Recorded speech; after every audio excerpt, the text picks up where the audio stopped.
Alléluia. Aujourd'hui, le thème, c'est le combat avec le diable.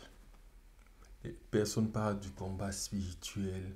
Et certains se disent, bon, même quand le diable vient me tenter, on doit lui donner des arguments. Lui dire, non, le Seigneur Jésus t'a vaincu à la croix, non ceci, non cela. Déjà, dans la partie de cette partie de la Bible, le Seigneur a répondu comme cela. Ou bien, je lui ai dit, il est écrit. Cela n'a rien à voir avec le combat spirituel. Ce n'est pas ainsi que ça se passe. Déjà, le combat spirituel, c'est dans l'esprit, c'est dans l'âme, si on veut dire. C'est comme on dit spirituel, l'âme. C'est dans l'âme que le combat se passe. Le combat spirituel, nous ne voyons personne devant nous. Ce n'est pas un combat de la chair, ce n'est pas un combat physique. Mais si nous ne voyons personne devant nous, ça veut dire que c'est là-dedans que ça vient se jouer. Certains parleront du cœur, de l'esprit, tout cela, mais c'est à l'intérieur de nous que le combat se passe. Nous marchons, nous nous baladons, le combat est en train de se dérouler. Mais comment, en quoi ça consiste? Je l'avais déjà dit la fois dernière que la prononciation du Seigneur Jésus-Christ, de son nom, comme celui qui nous sauve, ne peut venir que de l'Esprit Saint. Donc beaucoup n'arrivent même pas à le prononcer spirituellement. Ce n'est pas parce que dans la chair, on se déplace dans certaines congrégations, on chante et puis on dit gloire à Dieu, qu'on peut prononcer le nom du Seigneur Jésus-Christ. Il faut certaines dispositions.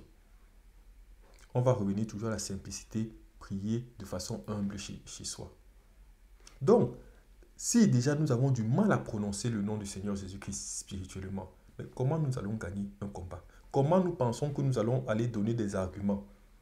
Le diable ne vient pas et il n'a pas peur des arguments. Le diable ne vient pas discuter, il vient s'imposer. Il vient violer. Le diable ne discute pas. Il ne vient pas s'asseoir pour dire, bon, je vais te dire quelque chose, tu me diras et je verrai. Non, il vient, il viole. Voilà le diable.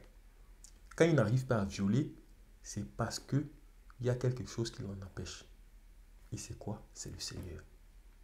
Michel, pour nous montrer un type de combat, comment le combat spirituel se déroule. Michel, il dit, quand il discutait le corps de Moïse, qu'est-ce qu'il a dit? Est-ce qu'il allait avec des argumentations avec le diable? Ce n'est pas une argumentation. Il lui a dit que le Seigneur te réprime. Que le Seigneur te réprime. Voilà comment lui il a fait son combat. Et avant même cela, avant la dispute du corps de Moïse, dans le royaume des cieux, comment Michel et ses anges ont pu projeter le diable à l'extérieur, sous le regard du Seigneur? C'est parce que Michel a prononcé une parole au diable. Et c'est ça qui a foudroyé le diable. Il lui a dit, qui est semblable à Dieu? Cette parole, qui est semblable à Dieu? Le diable n'a pu la supporter et ça l'a propulsé à l'extérieur.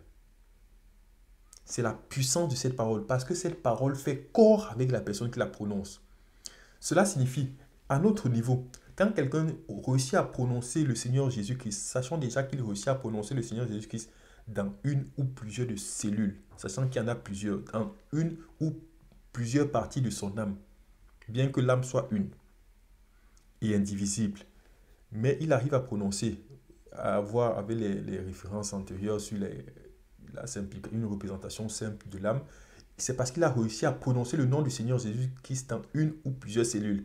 Et c'est ça qui chasse le diable. Mais quand il prononce ce nom, c'est parce que ce nom est en lui. C'est parce que ce nom devient sa personne. C'est parce qu'il a reçu de l'Esprit Saint pour pouvoir faire éclore ce nom. Ou bien une autre image, c'est parce que les lumières qui étaient enfuies, il a réussi à dégager les couches mises par le monde, les couches mises par la mauvaise éducation, les couches mises par l'environnement, les couches mises par son propre péché, les couches mises par le diable. Quand il a réussi à dégager toutes ces couches de terre, c'est là où la lumière sort et la lumière éclore. Et là, il peut dire maintenant, comme cette lumière devient sa propre personne, il peut dire gloire à Dieu, gloire au Seigneur Jésus. Et dans cette cellule, le diable est chassé. C'est parce que ça fait corps, c'est un acquis.